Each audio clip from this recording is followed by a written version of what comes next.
ஒரு கட்சி தலைவர் அவர் முன்னால் ஒருத்தன் போய் டூ வீலரை நிறுத்துறான், அப்போ அவருடைய பாதுகாப்பு என்னன்னு எவனும் கேள்வி கேட்கல. திருமாவளவன் ஏன் இறங்கி வந்து அதை தடுக்கலைங்கிறான். அவன் பாட்டுக்கு வந்தான், நின்னா அப்படி முறைச்சான். யாராக இருந்தாங்கன்னா அவங்கக்கிட்ட முறைச்சதுனால அவங்க அடித்தாங்க. அவன் யார், என்ன சாதி, என்ன மதம் ஒன்றும் தெரியாது. எப்போ ஓரமாக நில்லுங்கன்னு போலீஸ் போய் கேட்குறாங்க, அவ்வளோதான். எஸ்கார்ட் போலீஸை முறைக்கிறான். மற்றவங்க போய் தம்பி கொஞ்சம் தள்ளி நில்லுங்க, வண்டியில் தலைவர் இருக்கிறாரு, யாராக இருந்தாலும் முறைக்கிறான். முறைச்சலுக்கு தான் அடியை தவிர அவன் என்ன சாதினுங்கிறது தெரிஞ்சு அடி இல்லை. அவ்வளவு திமிராடா உனக்கு, அவ்வளவு ஆணவமாடா உனக்கு அப்படின்னு அவன் திமிரா முறைச்சு பார்த்தது தான் அடித்தாங்க. 4 தட்டு தட்டினாங்க, ஒன்றும் ஒழுங்கா அடிக்கல, 4 தட்டு தட்டினாங்க.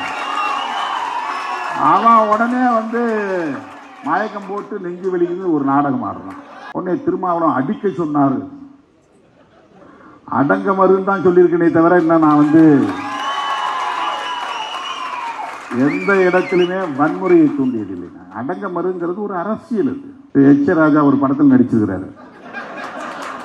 நான் அடங்க மறு அத்துமீறு கும்பலா அப்படின்னு ஒரு போலியா ஒரு மீசை வச்சுக்கிட்டு போலியா ஒரு வீரன்.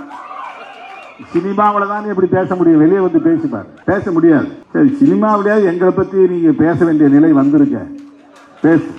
திருமாவளவனை மனசில் வச்சுக்கிட்டு தான் படம் எடுக்கணுங்கிற நிலை உருவாயிருக்குல்ல. திருமாவளவன் மனசை வச்சுக்கிட்டு தான் வசனம் எழுதணுங்கிற நிலை உருவாயிருக்குல்ல. திருமாவளவன் பேசின அந்த முழக்கத்துக்கு பதில் சொல்றங்கிற பேர்ல ஒரு ஆளை போட்டு வேஷம் போட்டு உட்கார வச்சு பேச வச்சிருக்கீங்களே, பேசுங்க, இன்னும் பேசிட்டே இருங்க, திரைப்படங்கள்ல பேசிட்டே இருங்க. அடங்க மறுன்னா என்னன்னு அப்பதான் உங்களுக்கு புரியும். அது ஒரு கோட்பாடு, அது ஒரு கோட்பாட்டு முழக்கம். அது வன்முறையை தூண்டுகிற முழக்கம் அல்ல. எந்த இடத்திலும் யாரையும் நான் அடின்னு சொல்லி அந்த இடத்துல வன்முறையை தூண்டுன்னு சொன்னது கிடையாது. என்னுடைய 35 ஆண்டு கால பொது வாழ்வில் இதுவரையில் நான் அப்படி நடந்து கொண்டதே இல்லை.